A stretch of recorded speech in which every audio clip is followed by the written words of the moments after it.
She had 3 broken ribs, a punctured lung, and $20 left to her name. For 3 days, she hid her shattered body behind makeup and cheap bandages because if she stopped working, her sister would die. Then, in front of 20 executives, her body gave up. She collapsed. But she never hit the floor. The hands that caught her belonged to the most dangerous man in New York. And the moment he saw her bruises, he made a vow. Whoever did this would never be found again. This is a story about what happens when a woman who has lost everything falls into the arms of a man the whole city fears. It will remind you that sometimes your darkest moment is exactly where your new life begins. Stay until the end, because nothing in this story is what it seems. When Mia finally woke up, she realized falling was the simple part. The smell of sandalwood and the feel of soft sheets were the first things she noticed. When she opened her eyes, panic hit her like a wave. This was not her tiny, worn-out apartment. The room was enormous, with glass walls that showed the entire Manhattan skyline at sunset. Mia tried to sit up, but a sharp pain stole her breath. She then saw that her body was carefully bandaged with clean white wraps, not the cheap ones she had bought. An intravenous line was in her left arm. A heart monitor beeped beside her. She wore an oversized black shirt that smelled of expensive cologne. Who had changed her clothes? The door opened, and a man who looked about 60 came in. He had silver hair and wore gold-rimmed glasses. He smiled when he saw that she was awake. "Miss Bennett, you are awake. That is good. I am Dr. Thomas Reed." "Who are you?" she asked. "Where am I?" Mia tried to move away from him, her back hitting the headboard. Dr. Reed held up his hands to calm her. "You are safe. This is Mr. Valente's penthouse. You were unconscious for almost 10 hours. The name Valente was an alarm bell in her mind. She remembered the tattooed hands that caught her just before she passed out. "I have to go," Mia said, reaching for the intravenous line. "You cannot," Dr. Reed said firmly. "You have 3 broken ribs and a punctured lung. You suffered from severe blood loss. You would have died if you had not received care." Mia froze. She knew she was hurt, but she did not know it was that serious. "Who did this to you?" the doctor asked. "No one," she lied. "It was an accident." The doctor just watched her for a moment. Then he wrote something in his notebook. "Get some rest," he said as he left. "He will be in to see you now." She did not have a chance to ask who, because the door opened again. The man who walked in stole the air from her lungs. Matteo Valente was over 6 feet tall. His tailored black suit could not hide his powerful muscles. His face was like cold, carved stone, but his eyes were the most frightening part. They were steel gray, like a storm about to break. Those eyes looked at Mia and made her feel completely exposed. He stood beside the bed, a terrifying, silent presence. "Mia Bennett," he said. His voice was quiet and slow. 26 years old, senior data analyst. You have a 19-year-old sister named Rose, who is waiting for heart surgery. You have $270,000 of medical debt. You work nights in a bar to make extra money, and 3 days ago, someone attacked you in my company's garage. Mia could not speak. This man knew every single detail of her broken life. "What do you want?" she asked, her voice trembling. Matteo tilted his head slightly. "The real question," he said, "is who dared to touch something that belongs to me? And why are you protecting him?" Matteo Valente did not wait for an answer. He gave Mia one last look with his cold, steel-gray eyes. Then he left the room. His silence was more threatening than any words. He had his own ways of finding the truth. 20 minutes later, he was in his office with Tony Russo. Tony was Matteo's most trusted bodyguard. He was 42 years old and an expert at getting people to talk. "I need everything," Matteo ordered, his voice flat. Get the garage security footage from 3 days ago. Get her work emails and any human resources complaints. And investigate Derek Harrison. Tony nodded and disappeared. Mateo turned his chair to look out at the city lights. He had been watching Mia Bennett for 8 months. At first, he was just curious. She was different from the greedy people in his company. She never played office politics or tried to get ahead by hurting others. She just did her work, and did it well. He had often seen her on the security cameras, working late into the night. Her poverty was obvious. She walked 15 minutes to the subway instead of taking a cab. She ate half a sandwich for lunch. Mia was fighting a battle no one could see. When she collapsed, Mateo finally understood her enemy. It was the violence of powerful men. His phone buzzed. Tony sent the garage footage from 3 nights ago. The video was 14 minutes of pure hell. Derek Harrison cornered her. She fought back with pepper spray, but he knocked it away and broke her nose. He beat her without mercy. He punched and kicked and slammed her head against a concrete wall. For 14 minutes, she refused to stay down. And for 14 minutes, Derek Harrison laughed while he destroyed her. The video ended, and Mateo's gray eyes turned black. It was a color people who feared him knew well. It meant men would disappear. A second file arrived. It was a human resources report. Mia had reported Derek Harrison for sexual harassment 7 days before. Margaret Shaw, the head of the department, had dismissed it. The report cited insufficient evidence. It warned Mia about making accusations against her superiors. The third file contained Derek Harrison's emails. He sent 37 messages to Mia. They were filled with threats and false promises. One email, sent after the attack, was simple. It said he hoped she had learned her lesson. The fourth file was Derek's work history. He had worked at Volante Corporation for 8 years with a perfect record. But Tony's research showed the truth. 4 women who worked for Derek had quit in 3 years. One of them, a 23-year-old, had taken her own life. No one looked deeper because Derek's uncle was Richard Harrison, a board member.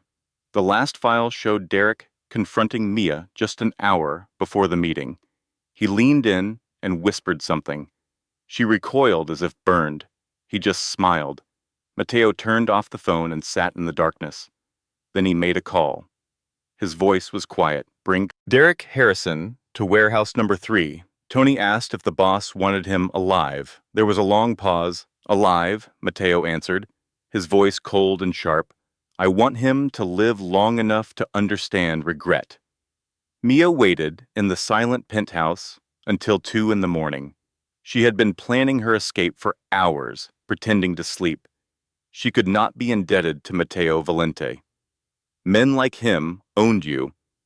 They pulled your strings until you were no longer useful. Mia had lost almost everything. She would not lose her freedom. She sat up, stifling a cry of pain from her injuries. She pulled the intravenous line from her arm and slipped out of bed. The marble floor was ice cold against her skin. She had nothing, no shoes, no phone, and no money. She wore only the black shirt Mateo had given her, but she had to get to Rose. Her sister was alone in a hospital, probably terrified. Mia moved down the dark hall, using the wall for support. Every step was agony. Her broken ribs scraped together, and her lungs burned for air. At the end of the corridor, she found the elevator. She pushed the button, but nothing happened. It was locked. Her hope vanished. She found the emergency stairs and threw her weight against the heavy steel door. Pain shot through her body, but she opened it and then froze. Mateo Valente was sitting on the top step. He held a glass of whiskey, waiting for her. 2:17 in the morning, he said. You have a high tolerance for pain. Mia backed away. I have to leave, Mr. Valente. That is not a request. He stood up slowly. He was a large man, and his presence filled the small space. Where will you go, Mia? Back to the apartment you were evicted from? Or will you go to Mount Sinai Hospital? Your sister is in room 72, waiting for a heart surgery you cannot pay for. Mia trembled. Stop. You had no right to look into my life.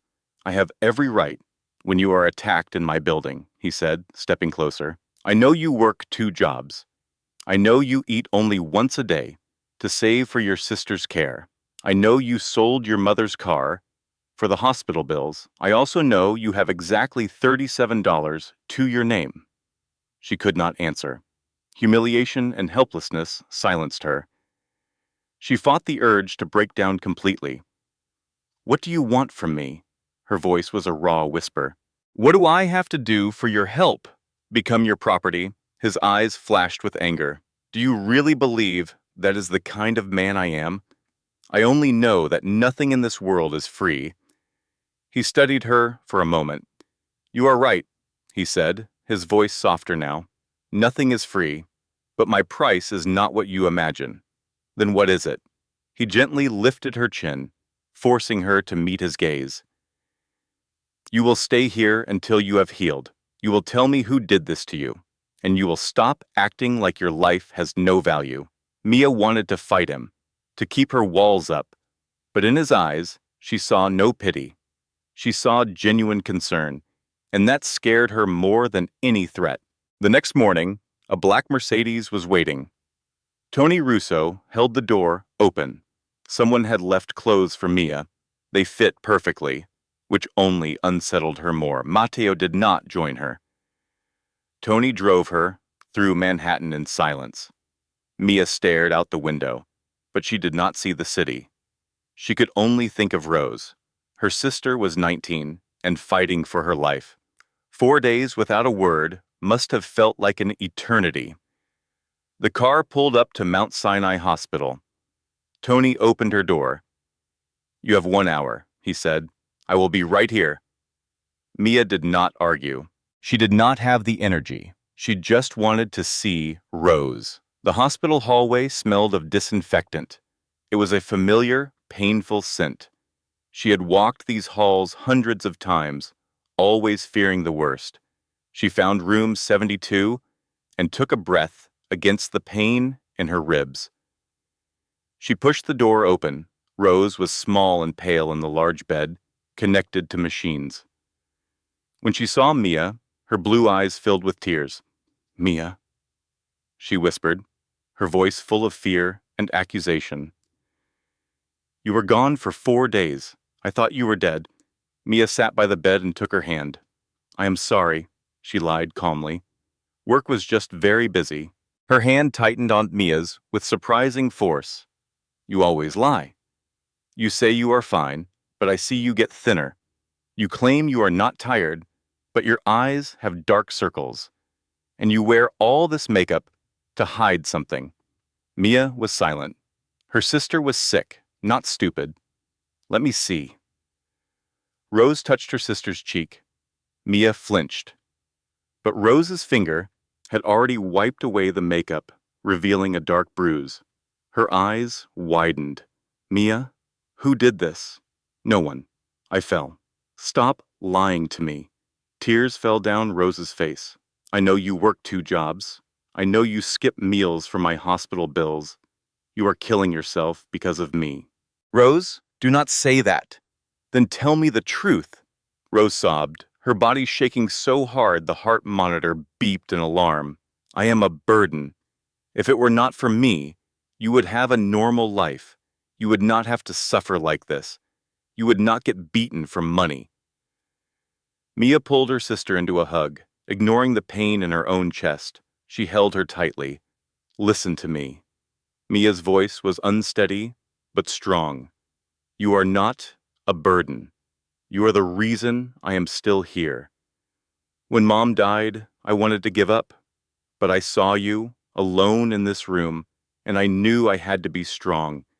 You are all I have. I would do anything for you, but you cannot keep sacrificing yourself, Rose cried. One day I will lose you. I will not die, Mia promised. though she was not sure she believed it. I promise your surgery will happen. How? Where will we get the money? Mia pictured Matteo Valente.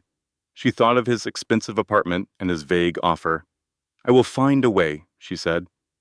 The sisters held each other in the quiet hospital room. The heart monitor's steady beat was a constant reminder that time was short. Mia knew she had no choice. She had to stay with Matteo to save Rose. When she went back to the penthouse, Matteo was waiting. He sat in a leather chair with a glass of whiskey, watching her with his unreadable gray eyes. How is your sister? He asked. Mia was surprised by his question. She had expected anything but concern. She is fine, Mia answered sharply. As fine as someone can be when they are dying without money for an operation. Matteo put his glass down and stood. The surgery is next week. Mia stared. What? I spoke with her doctor. All the costs have been paid. The best heart surgeon on the East Coast will perform it. No. Mia shook her head and stepped away. I told you I do not need charity. And I told you this is not charity. Matteo moved closer. His voice was calm. This is justice. Mia was confused. Justice for what? He took out his phone and showed her a video. You need to see this. Mia took it with a shaking hand. The screen showed a dark room with stained walls. Derek Harrison was tied to a chair, his face swollen and bloody. 3 men stood over him. One was S, a man she had seen at the penthouse. In the video, S held a pair of pliers and spoke to Derek. Derek begged and screamed. Then a terrible shriek filled the air as S used the pliers to break each of his fingers. 1, 2, 3. Mia dropped the phone like it was on fire. She felt sick. What did you do? She whispered. What had to be done? Matteo picked up the phone. He will never hit another woman again. Not because he is sorry, but because he has no hands left. Mia felt weak and slid down the wall to the floor. Matteo did not approach her. He just watched her without any regret. You are a monster, Mia whispered. Yes, he answered. I am a monster. I have done much worse, and I will do it again if I have to. But Derek Harrison, got what he deserved. Not just for you, but for all the others. Mia looked up. Others?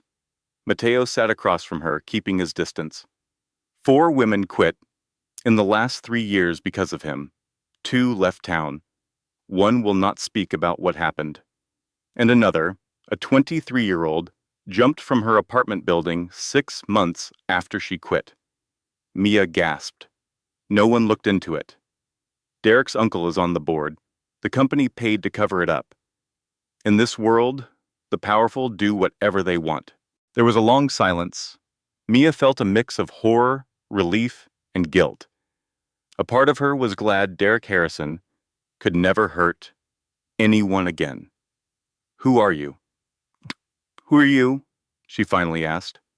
God? No, Matteo said, his voice low. God forgives. I do not. He stood up and looked down at her. The money for the surgery is not a loan. It is compensation from Derek Harrison's personal account. It was taken before he lost the ability to sign his name. You owe me nothing, Mia. He walked to the door and paused. Rest. Dr. Reed will check on you in the morning. Then he left Mia alone with the storm inside her. How could a man make her feel so scared and so safe at the same time? The first week in Matteo Valente's penthouse was a silent war. Mia kept an invisible wall between them. She built it with silence and distance. She stayed in her room, only coming out for meals or for Dr. Reed's visits. She spoke only when he spoke to her, and her answers were short. Yes. No. I am fine. Matteo left her alone. He did not force conversation or invade her space. He would sit at the head of the long dining table, eating in silence while she sat at the other end. The distance between them felt enormous. She hated his calm, but she could not hate him completely. Every morning, breakfast was waiting in her room. It was not fancy food. It was oatmeal with honey, just like her mother used to make. It was toast with a specific peanut butter she liked. How could he know these things? One day she found her closet was full. There were no expensive dresses. Instead, there were simple, comfortable clothes in her style. Soft sweaters, jeans, and sneakers. There were even books on a shelf by the window. They were the same books she always borrowed from the library, the ones she could never afford to buy. Mia stood and touched each one with a trembling hand. Someone knew her favorite books, her clothes, her food. Instead of feeling invaded, Mia felt seen for the first time. The feeling was terrifying. She had only ever known how to fight for herself. Matteo Valente's care was a kindness she could not accept. It made her build her walls even higher. On the fifth night, she found him by the fire. He looked up and waited. "Why are you doing this?" she demanded. "The food? The books? Are you trying to own me?" Matteo put his work down, his gray eyes calm and unreadable. "Must kindness always have a motive?" he asked. "No one is kind for no reason," she answered, "especially not your kind of person." He repeated her words, his tone curious. "And what do you know about me? You are a killer, a mafia boss. I know what you did to Derek Harrison, and you fear that from me?" "No," Mia admitted, surprising herself. "I am afraid I will trust you. Then you will betray me." He stood and moved toward here. "Who hurt you, Mia? Your father died and left nothing. Your mother died and left you alone. Your ex-boyfriend promised love and gave you pain. Derek Harrison promised help and almost murdered you. Every time I trust, I get hurt." A tear hit her hand, and she turned away in shame. "I am not them," Matteo said, his voice firm. "I make no promises. I only offer the truth. You are safe here. I want nothing from you. Believe it or not." He returned to his work, leaving her with her thoughts. Her defenses felt weaker than before. 3 days later, the hospital called. It was not about Rose. "Miss Bennett, this is to confirm your family's hospital debts have been paid in full." The voice on the phone was cold and professional. "Which debts?" Mia asked, frozen. "All of them," the officer replied. "Her mother's cancer treatments, Rose's long-term care, the upcoming surgery, everything. A sum near $500,000, paid by a company named Valente Holdings." Mia barely remembered hanging up. The next thing she knew, she was outside Matteo's office.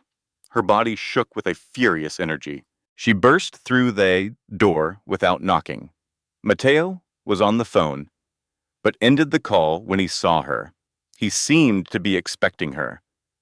$500,000, Mia said, her voice trembling with rage. "You paid it all without my permission." He leaned back, perfectly calm. "Are you angry that your family is free from debt?" "I am angry that you control my life," she yelled. "You lied about where the money came from, because you would have said no. Of course I would have." She slammed her hands on his desk. "You had no right. This is not a game. You have burdened me with a debt I can never repay." Matteo rose, his sighs forcing her back a step. "You owe me nothing." "Then what do you want?" Mia screamed. "No one gives away that much money for free." "What is your price? My body? My soul?" His eyes darkened, a flicker of pain crossing his face before disappearing. "Is that what you think of me?" he asked, his voice low. "I do not know what to think," she answered, quieter now. "I only know that help always comes with a terrible cost. I am terrified of what you will demand from me." The silence was heavy. Finally, Matteo spoke, his voice quiet and tired. 20 years ago, my father had cancer. We were poor immigrants. We had nothing. My mother begged for money, but it was not enough. He met her gaze. He died for $50,000. It was a party for the rich. But it was life and death for us. I swore on his grave that I would never let someone else feel that helplessness if I could stop it. Mia was speechless. Her anger was gone, replaced by understanding. That amount is 2 weeks' pay for me, Mateo said. But for you, it is freedom. I want nothing from you. Not your body, not your soul. I only want you to stop suffering for things you cannot control. Tears streamed down her face. Why? She whispered. Why me? He said nothing. He simply looked at her, and in his eyes, she saw pure respect. It was something no one had ever given her. It broke through her defenses completely. The day of the surgery came too soon. Mia woke at 4, staring into the dark. She pleaded with a silent God to save her sister. Rose was the only family she had left. Mia was helpless, but Mateo's power was absolute. He had provided the best surgeon and an entire private floor. He told her Rose deserved the best. At the hospital, Rose lay in a pale gown. She saw Mia and forced a weak, frightened smile. Rose whispered that she was scared. Mia gripped her sister's hand, her own heart breaking. She promised everything would be fine. She knew it was a promise she could not keep, but she had to ease her sister's fear. A nurse arrived to take Rose away. The operating room doors shut, and Mia was left alone. She waited. 1 hour became 2, then 4, then 6. She did not eat or drink. She just stared at the doors, frozen in place. She never noticed Mateo arrive. He simply placed a glass of water before her. His voice was soft. Mia could not speak. She was afraid she would break. He did not push. He just sat with her in silence. He was a steady presence in her terror. The clock ticked.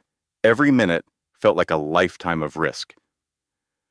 Her mind filled with images of failure. At the 7th hour, the doors opened. The surgeon appeared. Mia shot to her feet, unable to breathe. The doctor's voice was warm. He said the surgery was a success. Rose would be healthy. She would have a normal life. Mia's legs buckled beneath her. Mateo was there to catch her. All the pain she had held inside for years erupted. She cried with a force that shook her entire body. It was the sound of relief, of pain, and of a heavy burden finally being lifted. She also cried with gratitude for the man who held her. Mateo said nothing. He simply supported her, letting the storm pass. When she finally calmed, she met his gaze. She saw an unfamiliar softness there. Mia whispered her thanks. He wiped a tear from her cheek with his thumb. He told her there was nowhere else he wanted to be. In that instant, everything between them changed. The change between them happened in small moments. The wall of ice she built began to melt. On the second week's first day, she joined him for dinner. They ate without words, but the silence was now comfortable. The next night, they read together in the living room. On the third day, Mia cooked for the first time. She made a simple pasta from her mother's recipe. When Mateo came home, he watched her from the doorway. He told her she did not have to do that. She simply replied that she wanted to. Later, when she told Rose about him, her sister teased her. Rose said it was obvious that Mia liked him. On the 5th day, she waited for him to come home late. She had tea ready for him. His protest was met with the same answer. She told him she wanted to. On the 6th day, she laughed. It was a real laugh, sparked when he spilled coffee on himself. He grew serious and told her she had a beautiful smile. On the 7th day, a frightening thought took hold. She did not want to leave. Her reason was not the penthouse or the easy life. Her reason was Mateo. She was falling for this man she should never trust. The most terrifying part was that she wanted to let go. That night, she found him alone on the balcony. He looked different, less imposing. His shoulders were slumped. He held an old, faded photograph. Mia asked him what day it was. Without turning, he told her. It was the anniversary of his father's passing. He explained that 20 years ago today, his father died in his arms. Mia saw the picture of a kind-faced man. She heard the vulnerability in Mateo's voice, a sound she never expected to hear. He arrived in America with $500 and a will to build a new life. He worked brutal hours, doing any job that paid. He met my mother in a small church, and they married with nothing but love. When I was 7, he opened a small grocery store. We were happy. He told me to never let life's hardships make me a bad man. Mateo's voice grew hard. He was wrong. What happened? Mia asked, dreading the answer. He turned to her, his eyes filled with a darkness she'd never seen. When I was 16, a gang demanded protection money. My father refused to bow to criminals, so they killed him. Mia covered her mouth, her chest tightening. 4 men with guns came on a Saturday. My father hid me and stood in front.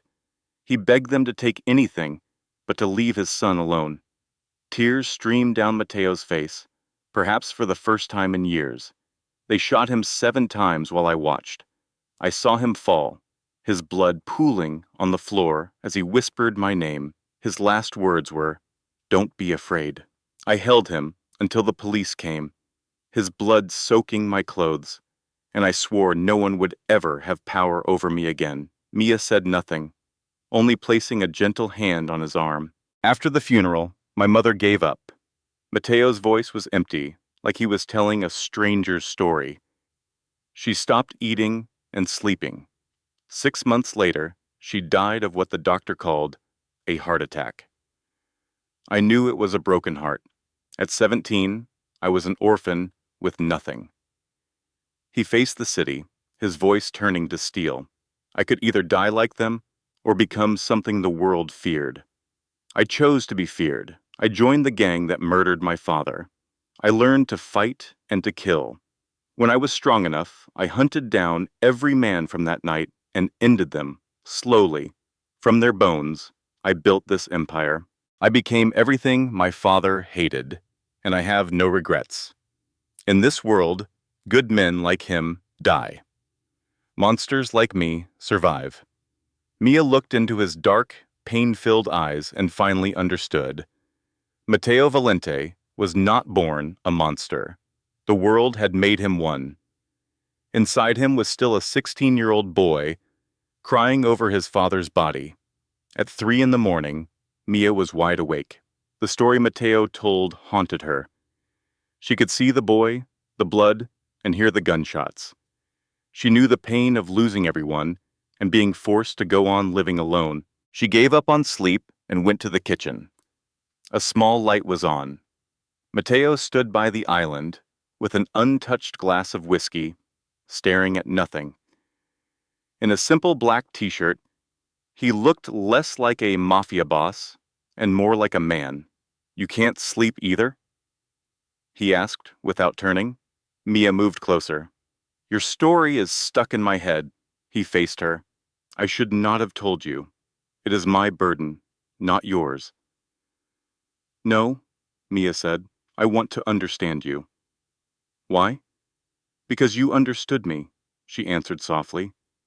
"You knew my pain without me saying a word. You helped me without judgment or pity. I owe you the same." Mateo put his glass down. "You owe me nothing, Mia.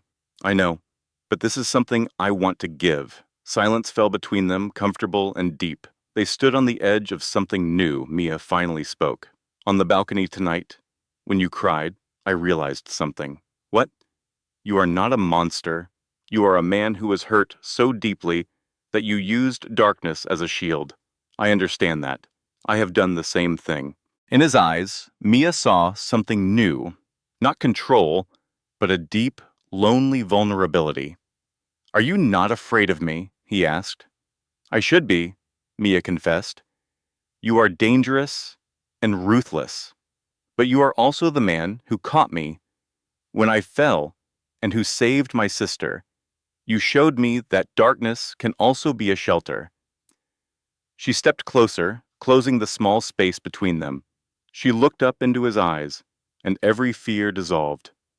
"What do you want?" Mateo asked, his voice trembling. Mia answered by rising to her toes and kissing him. The kiss was not gentle. It was filled with weeks of unspoken feelings: anger, suspicion, empathy, an undeniable desire. Mateo kissed her back with a drowning intensity, his hands pulling her tight against him. When they finally broke apart for air, their foreheads touched. "You know what this means," he whispered against her lips. "If you enter my world, there is no leaving. I will not let you go." Mia met his burning gaze. "Maybe I do not want to be let go." That was all he needed before kissing her again, a deep, possessive claim. But happiness was always brief in Mateo Valente's world. Mia would learn this truth in the cruelest way. 3 days after their kiss, the ice between them had melted. They shared breakfast and conversations, and he kissed her good night every evening. He was waiting for her to heal completely, but she was already floating. She forgot that in the shadows, other predators were always watching. Richard Harrison did not accept defeat. He swore revenge after Mateo ruined his nephew Derek's hands. Richard was not just a board member. He had darker connections. Richard Harrison spent 2 weeks tracking the Serpent of New York. He found his enemy's single weakness, a woman named Mia Bennett. Attacking her directly was impossible.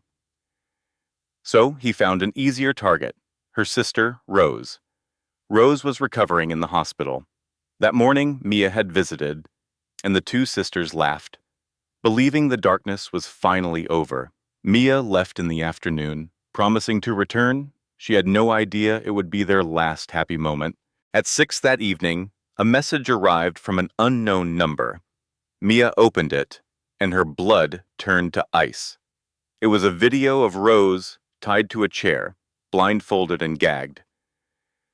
The girl was trembling in her hospital gown. A cold voice spoke. "Hello, Miss Bennett. This is Richard Harrison. My nephew Derek cannot call you, but I can send his regards." He gave a short, cruel laugh. "You have 2 hours. Come to warehouse number 7 at the Brooklyn docks. Alone. If I see anyone else, your sister dies." The phone almost slipped from her grasp. Rose's heart was still weak from surgery. A shock like this could kill her. Mateo was downstairs, but she could not wait. Richard's threat was absolute. If Mateo showed up, Rose would die. Mia refused to gamble with her sister's life. She scribbled a note, left it on his desk, and walked out into the night alone. She knew it was a trap, but she had promised to protect Rose, even if it cost her everything. The Brooklyn docks were a world away from Manhattan. There were no bright lights, only deep shadows and the howl of the wind. Mia's taxi dropped her 200 meters from the warehouse. Her heart pounded against her healing ribs, but the pain was nothing compared to the fear for her sister. Rose was alone, terrified, and counting on her. Mia took a deep breath and began to walk. She had turned off her phone so Mateo could not track her. She could not allow him to follow and make things worse. Warehouse number 7 was a giant rusted box. A single yellow light leaked from a crack in the door. Mia stopped at the entrance. Her hands clenched into fists. She had no weapon. She had no plan. She only had her love for her sister. She pushed the door. It shrieked open. Inside, Rose was tied to a chair, crying softly. Mia's heart shattered. "Rose, I am here." She moved toward her sister, but a slow clap echoed from the darkness. "How touching," Richard Harrison said. He stepped from the shadows in a perfect gray suit, followed by 5 armed men. Mia knew she stood no chance. "I am here," she said, keeping her voice strong. "Let her go." Richard laughed, a cold, empty sound. "After what your lover did to my nephew, you think I would let you walk away?" "Valente took my nephew's hands," Richard sneered. "I will take his heart, and you, Miss Bennett, are his heart." Mia understood then. This was not an exchange. It was an execution. "What do you want?" she asked, trying to buy time. "I want Mateo Valente to feel pain," he answered, his eyes filled with madness. "When he comes for you, I will kill you. Then your sister, Then him. He is insane, Mia thought. He will not come, she said. I did not tell him. Richard looked at her with false pity. You think the Serpent of New York does not watch you 24 hours a day? He checked his watch. He should be here in about 15 minutes. Mia looked at her terrified sister and knew she had to fight. 12 minutes later, the warehouse lights died. Darkness swallowed everything. Richard cursed, but before anyone could move, a gunshot cracked through the silence. One of his men screamed as his knee shattered. A second and third shot followed. Within seconds, 3 men were on the ground, wounded but alive. The shooter was not trying to kill them. In the chaos, Mia ran to Rose, shielding her sister with her body. She ripped the tape from Rose's mouth. What is happening? Rose sobbed. It is okay, Mia promised. Stay down. Suddenly, the lights flared back on. Matteo Valente stood in the center of the room, a gun still smoking in his hand. Tony, Sal, and at least 20 other men surrounded them, all heavily armed. 4 of Richard's men were on the floor moaning in pain. Richard Harrison, once so arrogant, was now pale with fear. Valente, he stammered, how did you find us? Matteo did not answer. He just walked forward, his gray eyes as black as death. Did you really think I let her leave? He finally said, his voice dripping with venom, without knowing where she was going.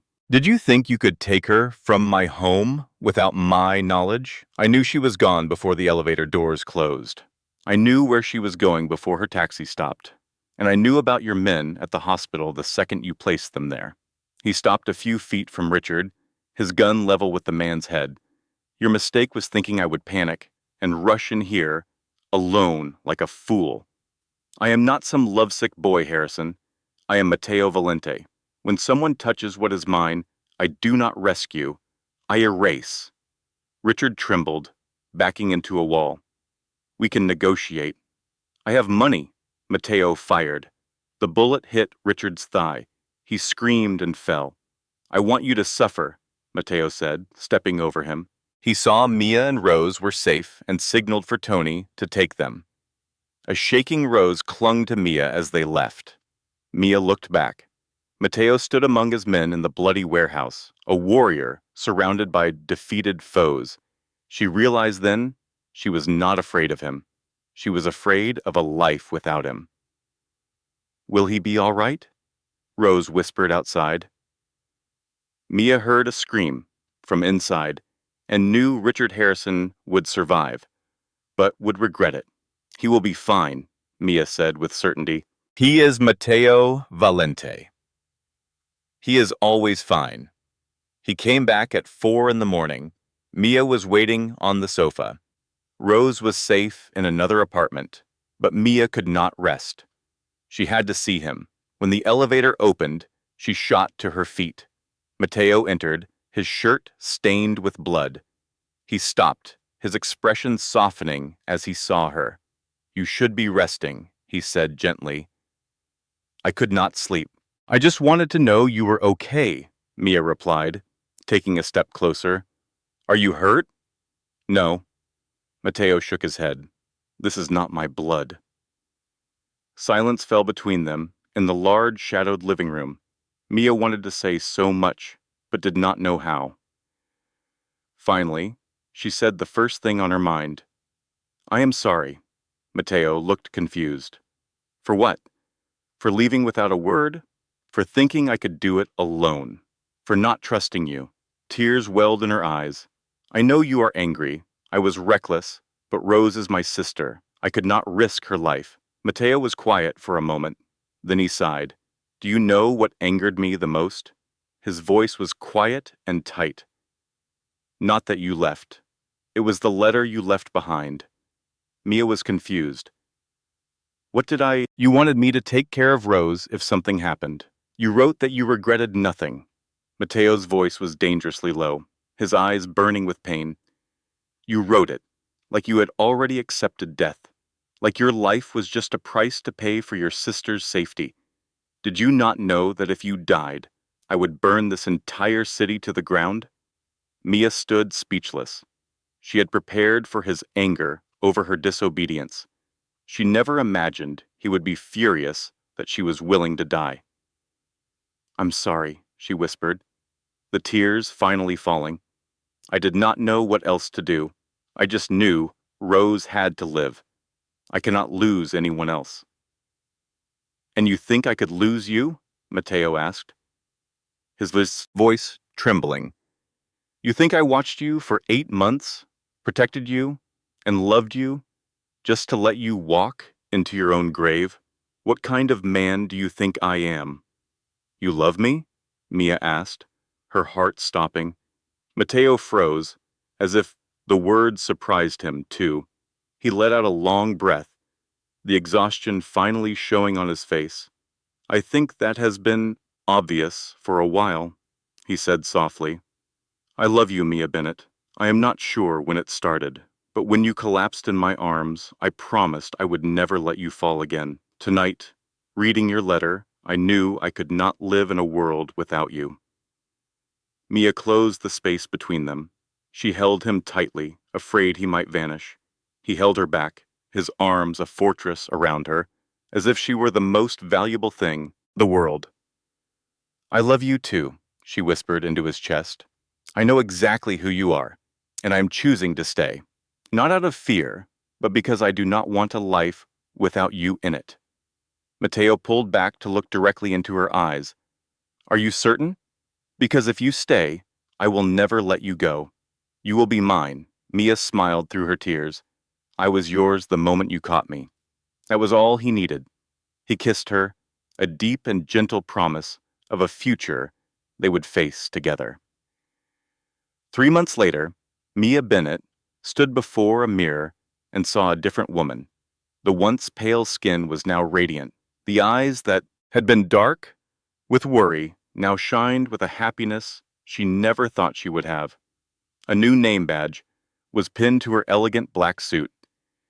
It read, "Mia Bennett, Director of Strategic Operations, Valente Corporation." Matteo had promoted her 2 months ago.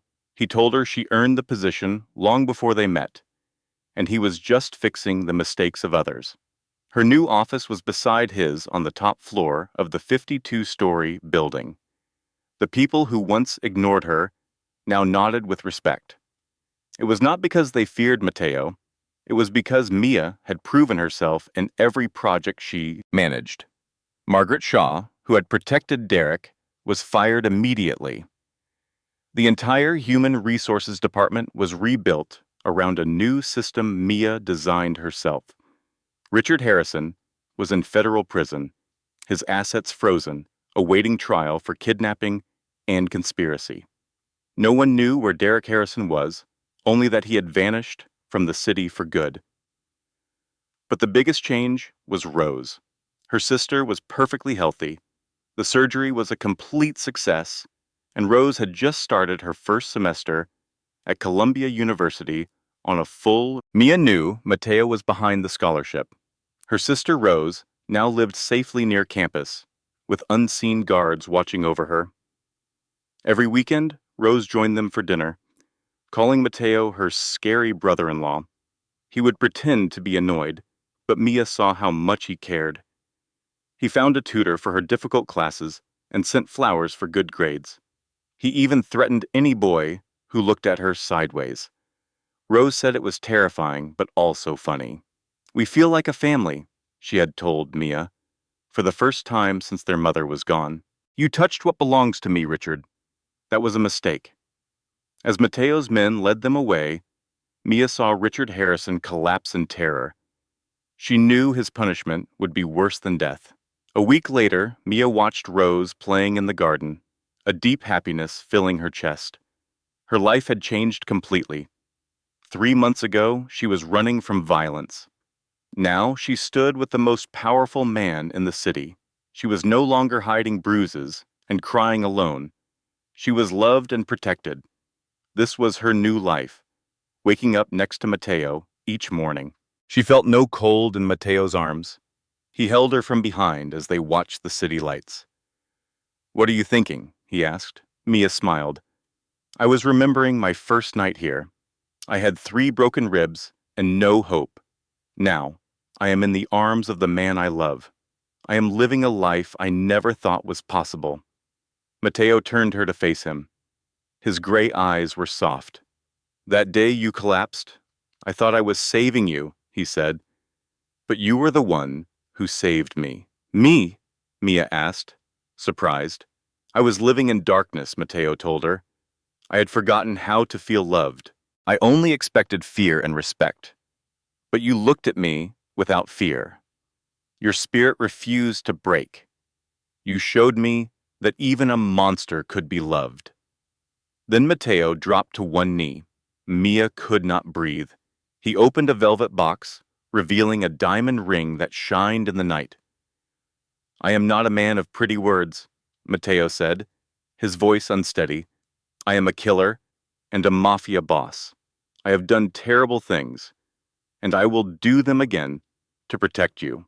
I am not a good man, but I love you with everything I have. I want to spend my life making you happy and keeping you safe.